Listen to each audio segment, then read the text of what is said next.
परम पूज्य हमारे साहिब जी ईसा से पधारे हुए हमारे बड़े गुरु भाई निर्माण साहिब जी, श्रद्धेय महेंद्र साहिब जी और दयाल कबीर मंदिर लीलिया से पधारे हुए श्री बहुत ही प्रेमी, हृदय प्रेमी, विरक्त विवेक संपन्न बहादुर साहब और उत्तर प्रदेश से कबीर आश्रम कथड़ी बसवा से पधारे हुए श्रद्धेय श्री शंकर साहिब जी और कनखड़ी से पधारे हुए संत श्री मोहन साहिब जी और हमारे मूल मंगल में संत समाज धर्म अनुरागी प्रेमी बंधुओं एवं भक्त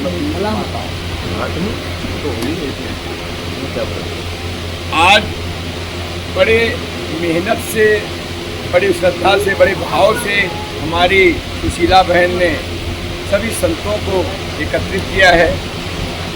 बड़े अपार हर्ष का विषय है और मैं चाहता हूँ कि इनका जो है प्रयोजन सिद्ध हो, सफल हो। आइए, सभी संतों की श्रृंखला में मेरा क्रम आया है तो मैं अपने इस क्रम में मैं जुड़ता हूँ। मैं आपके सन्मुख सदगुरु कबीर साहिब की मौलिक ग्रंथ बीजक है, उस बीजक में प्रथम शब्द है, उस पर थोड़ा विचार आपके सामने रखूँगा। संतो भक्ति सतो गुण आनी, नारी एक पुरुष दुजाया बुझो पंडित का, पाहन फोर गंग के निकरी 34 पानी पानी, ते पानी दुई पर्वत बूढ़े दरिया लहर समा, उन माखी तरवर को लागी फूले एक पानी, वह माखी को माखा नाही गर्भ रहा। नारी सकल पुरुषवे खावे ताते रहे अकेला, कहे कबीर जो अगती हुई गुरु हम।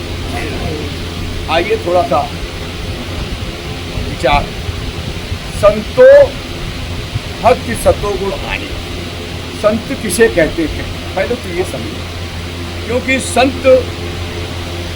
संतों के बारे में अनेक शब्द कहे गए हैं, परंतु संत किसे कहते हैं? हमारे पूरन साहब ने कहा है, संतों कहिए श्रोता को, संतो शांत स्वरूप, संतो कहिए भक्त को जो निर्वारत निज रूप।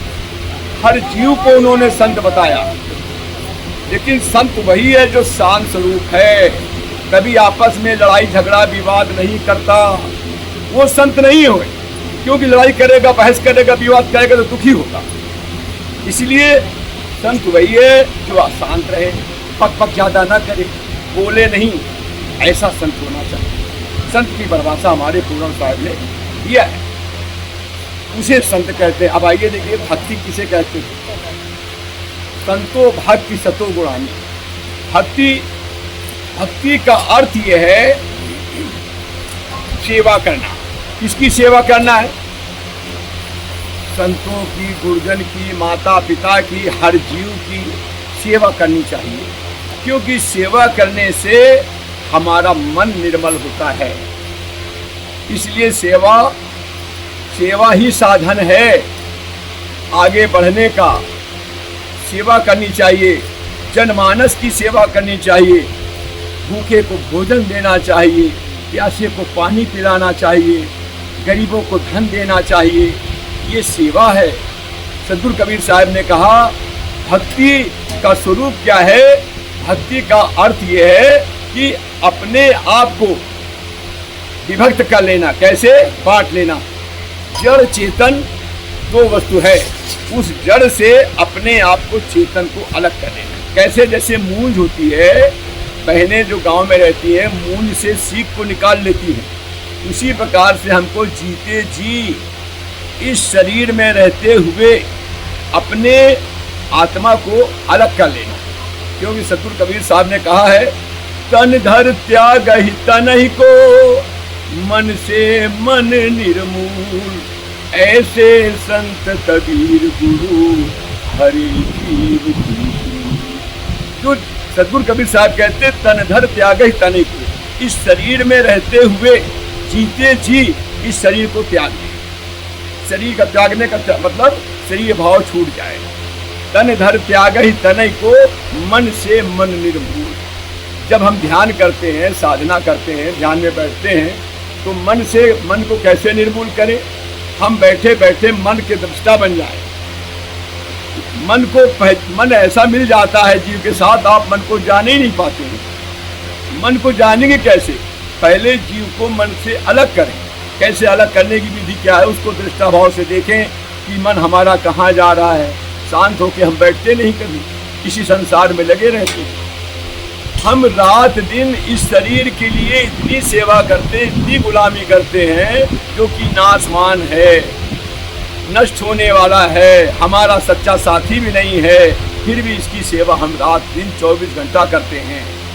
और जो सच्चा साथी हमारा, जो हमारे साथ हमेशा रहता है, अपना साथी सच्चा चेतन है, अपना निस्वरूप है, उसकी ओर कभी हमने देखा ही नहीं। ये शरीर में खोए रहते हैं, 24 घंटा मेकअप करते हैं, नहलाते हैं, धुलाते हैं और खिलाते हैं, पिलाते हैं, इसी की सेवा में लगे। तो साहिब कहते हैं भक्ति करो, संतो भक्ति सतो गुण आन। अब प्रश्न यहाँ पर है, भक्ति किसकी करनी चाहिए? भक्ति का अपना अलग अलग स्वरूप है। कोई हनुमान जी की भक्ति करता, हमारे महेंद्र साहब जी हनुमान जी की भक्ति करते हैं, और कुछ लोग शंकर जी की भक्ति करते हैं। इसलिए भक्ति अपने अपने साध्यानुसार है। लेकिन सदगुरु कबीर साहब ने कहा है भक्ति संत गुरुजनों की करनी चाहिए, चेतन की करनी चाहिए। जड़ की पूजा की भक्ति नहीं करनी चाहिए, क्योंकि जड़ की पूजा करोगे तो जड़वत हो जाओगे।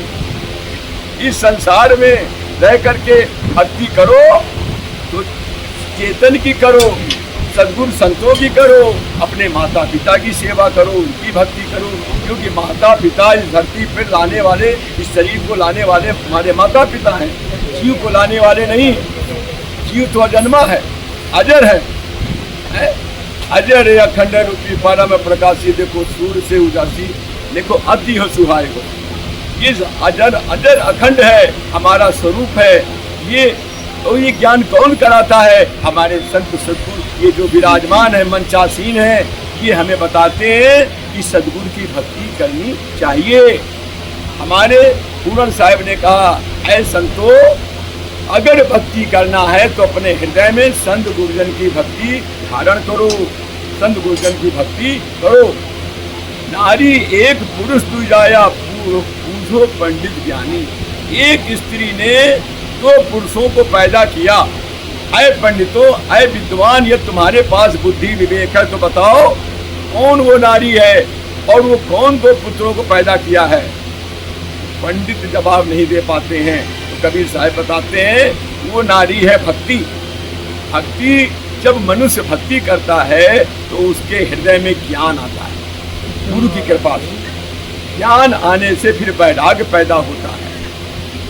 अब वो भक्ति बंध्या होती है, जिसके अंदर न ज्ञान आए न वैराग आए, वो भक्ति तो पुत्र नहीं पैदा कर सकती, वो बंध्या भक्ति है। वो कौन सी भक्ति है? अंध भक्ति, पत्थरों की भक्ति, जड़ की पूजा, वो भक्ति बंध्या है, वो कभी पुत्र नहीं पैदा कर सकती है, वो कभी ज्ञान नहीं देती है। अगर किसी शंकर भगवान के मंदिर में आप जाएंगे, उसकी पूजा करेंगे, वो कभी तुमको सद्बोध नहीं देगा, कभी तुम्हें तुम्हारे दुख का हरण नहीं कर सकता है। इसलिए भक्ति करना चाहिए, संत गुरुजन की करनी चाहिए। नारी एक पुरुष दुजाया पूछो पंडित ज्ञानी। एक भक्ति रूपी नारी जब मनुष्य के हृदय में पैदा होती है तो उसके जीवन में ज्ञान और वैराग 2 पुत्र पैदा होते हैं। भागवतकार बोलते हैं कि एक स्त्री वृंदावन में लेटी हुई थी और उसके पुत्र निर्बल असहाय बैठे हुए थे, लेटे हुए थे। तो नारद जी बीड़ा बजाते उधर से आए, गुजरे, कि बोले भैया, अरे माता तुम कौन हो? और ये तुम्हारे असहाय है जो दोनों पुत्र ये लेटे हुए, ये कौन है? उन्होंने बताया कि ऐ देव, मैं भक्ति हूँ। अरे नहीं, इन्होंने इशारा कर रहे हैं, हमारे संचालक महोदय इशारा कर रहे हैं कि वाणी को मैं अपने विराम दूँ।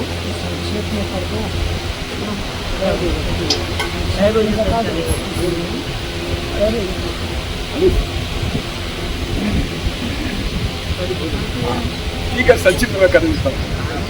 तो ये ज्ञान वैराग दोनों पुत्र हैं और मैं गुजरात से आई हूँ।